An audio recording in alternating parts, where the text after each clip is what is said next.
Good morning. इस video में हम डिस्कस करेंगे बहुत ही आसान सा टॉपिक, परसेंटेज कंपोजिशन। तो ये हमें क्यों सीखना है? देखिए, अगर कोई भी आपको एक न्यू कंपाउंड दे दिया गया, कोई भी अननोन कंपाउंड है, तो सबसे पहला क्वेश्चन जो आपके दिमाग में आएगा, या बहुत सारे क्वेश्चंस भी आएंगे, जैसे सबसे पहले आप सोचेंगे कि ये कंपाउंड क्या है, what is it's formula. Formula आपको पता चल गया, मतलब आपको पता होना चाहिए कि इसमें कौन कौन से कॉन्स्टिट्यूएंट एलिमेंट्स हैं जो आपको गिवन कंपाउंड है, what are its constituent elements.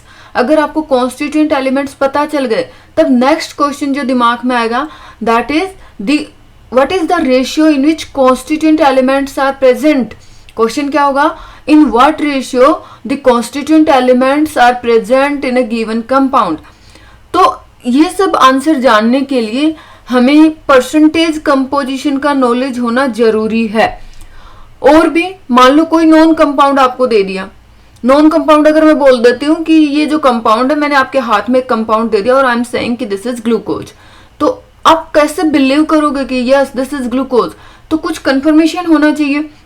अगर आपको पता है कि ग्लूकोज के अंदर कार्बन, हाइड्रोजन, ऑक्सीजन होते हैं, तो what is their percentage composition if you know, तो आप क्या करोगे? आप जो गिवन कंपाउंड है उसमें कार्बन, हाइड्रोजन, ऑक्सीजन चेक करोगे। उसके बाद आप ये देखेंगे कि whether the given sample contains the same percentage of element as present in a pure sample. यानी कि प्योर सैंपल में जितना कार्बन होना चाहिए, क्या आपके पास जो कंपाउंड उसमें सेम अमाउंट में कार्बन है, क्या उसमें सेम अमाउंट में ऑक्सीजन है, क्या उसमें सेम अमाउंट में हाइड्रोजन है? If you find the same then you can be assure कि गिवन कंपाउंड जो आपको बताया गया है वो वही है।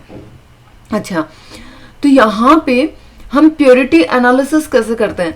सबसे पहले हम मास परसेंट ऑफ एन एलिमेंट कैसे निकालेंगे, हमें फॉर्मूला पता होना चाहिए।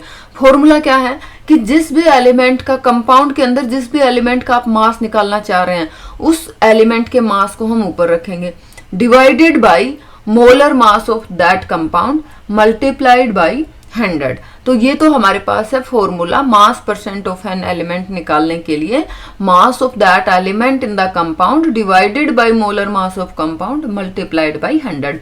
इसको समझते हैं हम एग्जांपल से। अब एग्जांपल मान लो आपके पास दिया है कि वाटर के अंदर कौन कौन से कॉन्स्टिट्यूएंट एलिमेंट्स हैं, हमें पता है this is the formula for water, H2O। इसके अंदर हाइड्रोजन है और ऑक्सीजन है। अब हमें परसेंटेज कंपोजिशन निकालनी है हाइड्रोजन की और ऑक्सीजन की। तो हमें पता है कि मोलर मास ऑफ वाटर क्या है, 18.02 ग्राम। याद रखना, मोलर मास, जब भी हम किसी कंपाउंड के मास को एक्सप्रेस करते हैं ग्राम में, तो ये नेचुरली अंडरस्टूड है कि this is molar mass.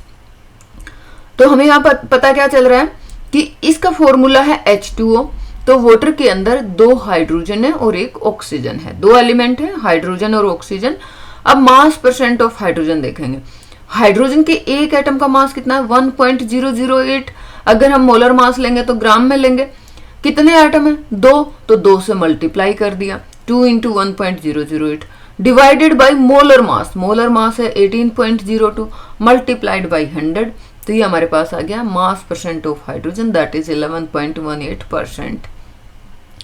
Similarly oxygen का निकाल लेते हैं, मास परसेंट ऑफ ऑक्सीजन।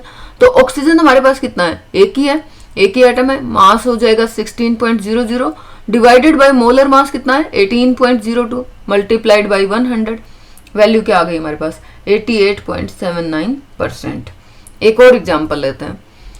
हमें इथेनॉल दिया है। इथेनॉल है, इथेनॉल का मॉलिक्यूलर फॉर्मूला होता है C2H5OH। यानी कि इसके अंदर आप देख रहे हैं 2 कार्बन है, हाइड्रोजन 5 यहाँ पे, 1 यहाँ पे, टोटल 6 हाइड्रोजन है और 1 ऑक्सीजन है। आपसे पूछा है कि इथेनॉल के अंदर what is the percentage of carbon, hydrogen and oxygen. तो हम सबसे पहले क्या निकालेंगे? Molar mass of ethanol. अब मोलर मास ऑफ इथेनॉल के लिए मोलर मास का हमने बताया था कि हम ये लेंगे कि जितने भी आपके एलिमेंट्स हैं, इन एलिमेंट्स का जो मोलर मास है उसका सम हम ले लेंगे। तो सबसे पहले हमारे पास कार्बन कितना है? कार्बन 2 है और कार्बन का मोलर मास कितना है? 12.01।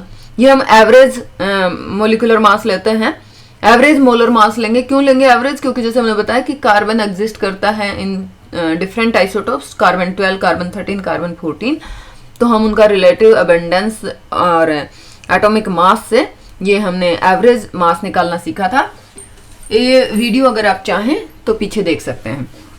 ओके, तो कार्बन का हमारे पास एवरेज मास है 12.01। कार्बन के नंबर ऑफ एटम्स कितने हैं 2, तो 2 इंटू 12.01 प्लस अब हम देखेंगे हाइड्रोजन का। हाइड्रोजन के हमारे पास टोटल एटम कितने हैं 5 यहाँ पे 1 यहाँ पे, टोटल 6 एटम्स ऑफ हाइड्रोजन है। हाइड्रोजन का एवरेज मास क्या है 1.008, तो 6 को हम मल्टीप्लाई कर देंगे 1.008 से। प्लस अब हम लेंगे ऑक्सीजन। ऑक्सीजन का तो हमारा एक ही एटम है, तो यहाँ पे सिंपल हम ऑक्सीजन के एक एटम का मास लिख देंगे 16.00।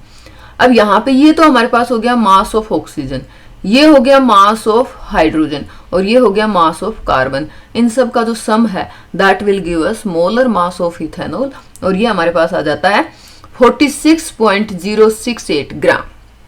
अब इसमें कार्बन कितना है, मास परसेंट ऑफ कार्बन, तो मास ऑफ एलिमेंट कार्बन का कितना है मास, ये देखिए 2 into 12.01 that is 24.02 divide by molar mass of compound. Compound का मोलर मास हमारे पास इथेनॉल का मोलर मास कितना है 46.068 मल्टीप्लाइड बाय 100, तो ये हमारे पास आ जाता है 52.14%।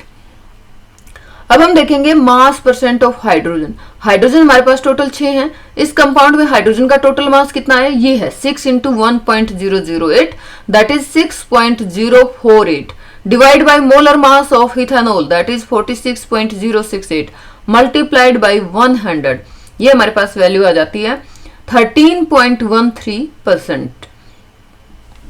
अब हम बात करेंगे मास परसेंट ऑफ ऑक्सीजन की।